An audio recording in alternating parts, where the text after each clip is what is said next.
বন্ধুরা, আমরা ব্রহ্মাণ্ডের সবথেকে সুন্দর গ্রহে বসবাস করি, কিন্তু ব্রহ্মাণ্ডের দৃষ্টিকোণ থেকে দেখলে পৃথিবী একটা সুজির দানার থেকেও ছোট। ব্রহ্মাণ্ডের সম্পর্কে জানার জন্য আমরা দীর্ঘদিন থেকেই মহাকাশে বিভিন্ন মিশন পাঠাচ্ছি। এমনকি মানুষও মহাকাশে গিয়ে ব্রহ্মাণ্ডের সম্পর্কে স্টাডি করছে। আপনারা নিশ্চয়ই জানেন যে 1961 সালের 12 এপ্রিল দিনটা মহাকাশ জগতের একটু বেশি গুরুত্বপূর্ণ একটা দিন ছিল। কারণ এই দিন প্রথম কোনো মানুষ পৃথিবী থেকে বাইরে গিয়ে মহাকাশে পা রেখেছিলেন। সোভিয়েত মহাকাশচারী ইউরি গাগারিন সবার প্রথমে সেদিন মহাকাশে পা রেখেছিলেন। সেই দিন থেকে মানুষ একটা নতুন জগতে যাওয়ার প্রস্তুতি শুরু করে দিয়েছিল। তবে ইউরি গাগারিনের এই সফরটা পৃথিবীর লোয়ার অরবিটে ছিল। বর্তমানে মহাকাশে যাওয়ার এই পরিসীমাটা অনেকটাই বেড়ে গেছে। আপনারা কি কখনো ভেবে দেখেছেন যে আমরা কোনো ইকুইপমেন্ট ছাড়া খালি চোখে মহাকাশে কতদূর পর্যন্ত দেখতে পাই? টেলিস্কোপের সাহায্যে আমরা আজ পর্যন্ত মহাকাশের ঠিক কতদূর এলাকা পর্যন্ত পর্যবেক্ষণ করতে পেরেছি সেটা কি আপনি জানেন? রাতে আকাশে দেখতে পাওয়া নক্ষত্রগুলো আমাদের থেকে ঠিক কতটা দূরে আছে জানেন? এই সমস্ত প্রশ্নের উত্তর জানার জন্য ভিডিওটা শেষ পর্যন্ত অবশ্যই দেখুন। চলুন শুরু করা যাক। তার আগে আপনি যদি আমাদের চ্যানেলে নতুন হয়ে থাকেন তবে চ্যানেলটিকে সাবস্ক্রাইব করে আমাদের সাথে থাকুন। বন্ধুরা, প্রথমে আপনাদের বলবো যে আমরা এই ব্রহ্মাণ্ডের কতদূর পর্যন্ত দেখতে পাই। সেই প্রশ্নটা ভীষণ জটিল। সমুদ্রতলে দাঁড়ালে আপনার মাথা মাত্র 2 মিটার উঁচুতে থাকবে, আর দিগন্ত আপনার থেকে প্রায় 5 কিলোমিটার দূরে দেখা যাবে। এই কথাটা আমি আপনাদের এই জন্য বলছি যাতে আপনারা এটা বুঝতে পারেন যে মানুষ খালি চোখে মাত্র কিছুটা দূর পর্যন্ত দেখতে পায়। আপনার উচ্চতা যতই বেশি হোক না কেন তা আপনি খুব বেশি দূরের জিনিস দেখতে পারবেন না। তবে চাঁদ, সূর্য এবং নক্ষত্রের ক্ষেত্রে ব্যাপারটা আলাদা, কারণ এগুলো কয়েক লক্ষ বা কয়েক কোটি কিলোমিটার দূরে থাকলেও এগুলোকে আমরা স্পষ্ট দেখতে পাই। চাঁদ আমাদের থেকে 3,81,000 কিলোমিটার দূরে আছে এবং সূর্য 15 কোটি কিলোমিটার দূরে আছে। তারপরেও এগুলো আমরা খালি চোখে দেখতে পাই কারণ এগুলো আকারে অনেক বড়। আমাদের সৌরজগতে আমরা সবথেকে দূরবর্তী যে জিনিসটা দেখতে পাই সেটা হলো শনি গ্রহ, যা আমাদের থেকে প্রায় 150 কোটি কিলোমিটার দূরে আছে। অত্যন্ত অন্ধকারের মধ্যে আমাদের চোখ 6.5 ম্যাগনিটিউডে নক্ষত্র দেখতে পারে।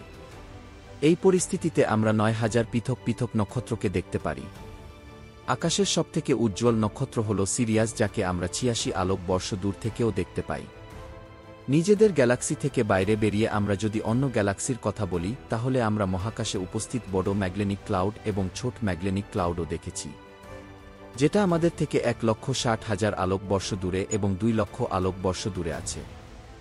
আমরা আমাদের খালি চোখের সবথেকে দূরের যে অবজেক্টটা দেখতে পাই সেটা হলো অ্যান্ড্রোমিটার গ্যালাক্সি, যেটা আমাদের থেকে 26 মিলিয়ন আলোক বর্ষ দূরে আছে এবং যাকে অন্ধকারে আকাশে ঝাপসা বিন্দুর মতো মনে হয়। বন্ধুরা, এখানে আমি আপনাদের মহাকাশের সেই সমস্ত অংশের কথা বললাম যেগুলো আমরা খালি চোখে দেখতে পাই।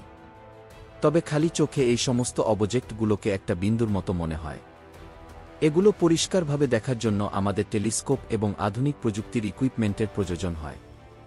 এর মধ্যে বেশ কিছু টেলিস্কোপ অবজারভেটরি রূপে পৃথিবীর মধ্যে থাকে।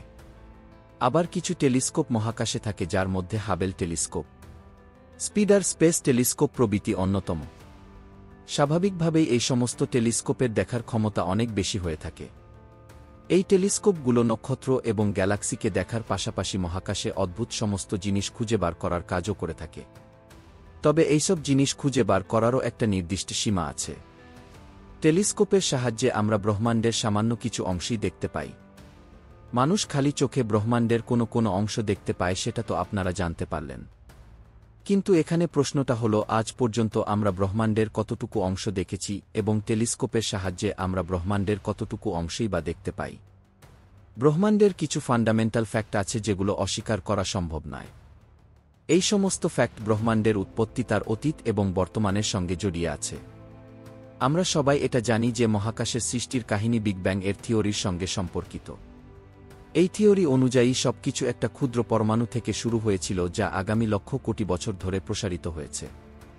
ব্রহ্মাণ্ডের এই বিস্তার আজও বজায় আছে, তাই মানুষের পক্ষে এক মুহূর্তের মধ্যে ব্রহ্মাণ্ডের সম্পর্কে সবকিছু জেনে নেওয়া সম্ভব নয়, কারণ ব্রহ্মাণ্ড 138 বিলিয়ন বছর পুরনো।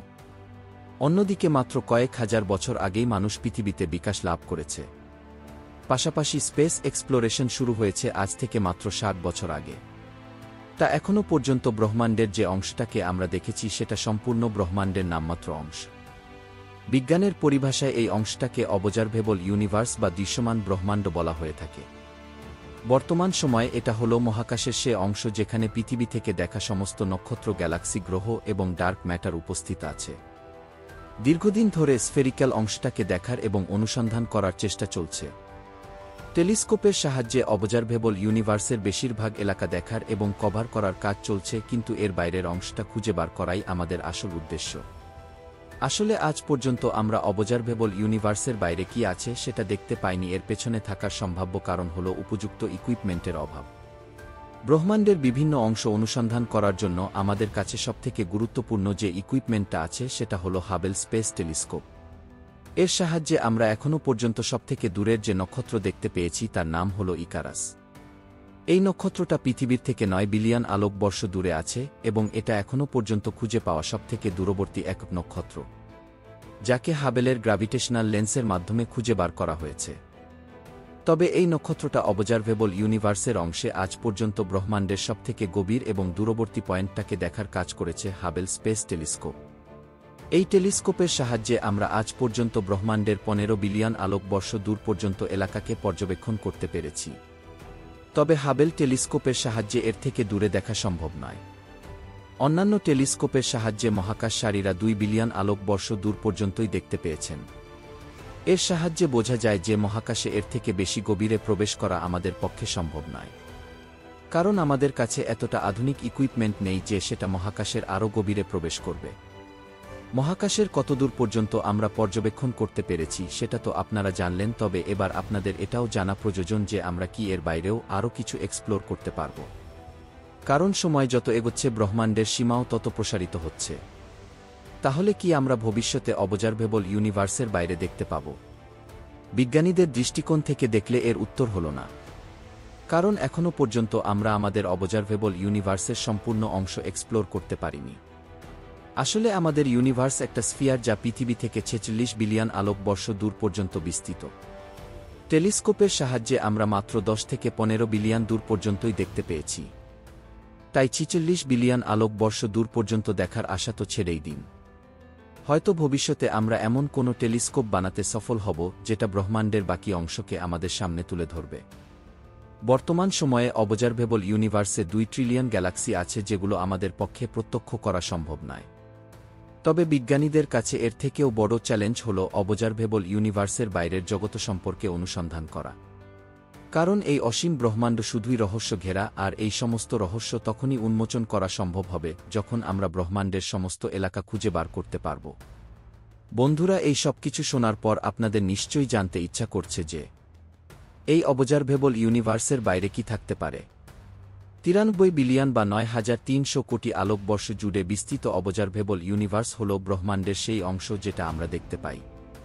হয়তো এর বাইরে সেই সব নক্ষত্র এবং গ্যালাক্সি আছে যেগুলো ব্রহ্মাণ্ডে সবার প্রথমে তৈরি হয়েছিল এবং এক্সপ্যানশনের মাধ্যমে অনেক দূরে চলে গিয়েছিল। বিজ্ঞানীদের একাংশের মতে আমাদের ব্রহ্মাণ্ডের মতো আরও অনেক অসীম ব্রহ্মাণ্ড আছে যেখানে ফিজিক্সের নিয়মও ভিন্ন হয়। এই সমস্ত ব্রহ্মাণ্ড যুক্ত হয়ে মাল্টিভার্স তৈরি করে। আমাদের প্রাচীন গ্রন্থগুলোতেও কিন্তু মাল্টিভার্সের উল্লেখ আছে। বিষ্ণু পুরাণ এবং অথর্ববেদের মতো গ্রন্থে মাল্টিভার্স ইউনিভার্সের উল্লেখ আছে। তবে অবজারভেবল ইউনিভার্সের বাইরে কি থাকতে পারে সেটা এখনও পর্যন্ত শুধুমাত্র অনুমান স্তরে আছে। সো বন্ধুরা, আজকের এই ভিডিওর আলোচনা শোনার পর আপনার কি মনে হচ্ছে? অবজারভেবল ইউনিভার্সের বাইরে কি থাকতে পারে সেটা অবশ্যই আমাকে কমেন্ট করে জানান। সম্পূর্ণ ভিডিওটা দেখার জন্য আপনাকে অসংখ্য ধন্যবাদ।